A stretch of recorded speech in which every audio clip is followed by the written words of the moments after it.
This is a brutal coming-of-age ritual. Only those who survive can earn recognition. The girl struggles desperately in the freezing river water, her body swept away by the rushing current. She frantically thrusts her head above the surface, gasping desperately for air. Just then, she seems to hear the river calling to her. She lies back in the water and stops struggling, instead feeling the movement of the water, letting her body completely relax. This scene is both beautiful and eerie. The river eventually carries her to the downstream shore. The girl crawls onto the bank gasping for breath, then immediately checks her braid. As long as the braid hasn't come undone, it means she successfully passed the coming-of-age ritual. Having passed the trial, Eloan follows the priest to awaken her sensing ability. Listening to the wind for the first time, she immediately senses a disaster approaching the village. Sure enough, the arrival of two strangers completely shatters the peace here. One of the women is Moraine, a channeler with special abilities. Her purpose for this journey is to find the reincarnation of the true dragon. It turns out that 20 years ago, the true dragon gave his life to suppress the evil Dark One. Now the Dark One is about to be resurrected. They must find the reincarnated true dragon before that happens, to use his power to seal the Dark One once again,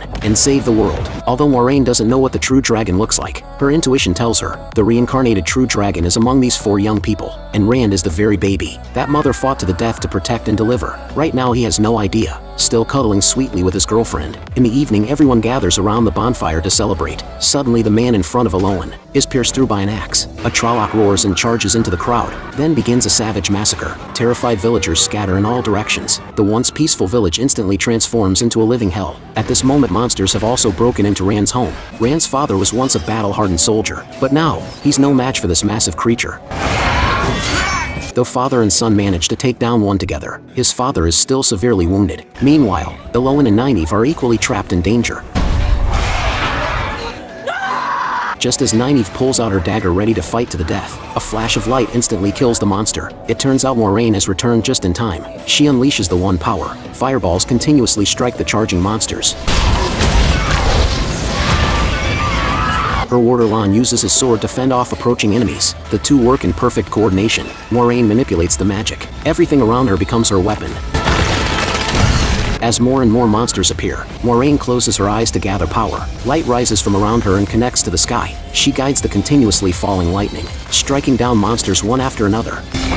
Just then, a monster suddenly hurls the knife in its hand, hitting Moraine squarely in the shoulder. She realizes she must end this quickly, so she endures the pain and pulls out the blade, beginning to channel the final spell. Warder Lan follows closely behind to protect her. With Moraine's movements, light converges from all directions. The stones on the wall begin to loosen. When the power is fully gathered, Moraine releases the spell. Massive stones infused with magic crash violently into the monsters.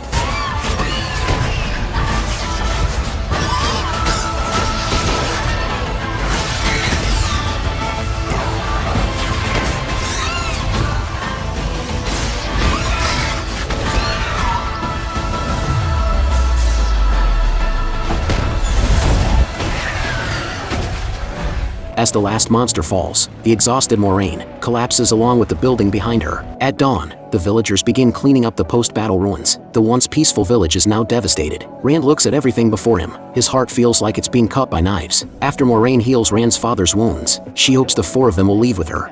They're after you. They will follow you. And if you stay here, this is where they'll come. They will leave nothing and no one standing, and I can't do anything to stop. To avoid bringing more disaster to the village, after some consideration, Rand and the others ultimately decide to follow Moraine on the journey. Then they bid farewell to their familiar home and embark on an unknown adventure.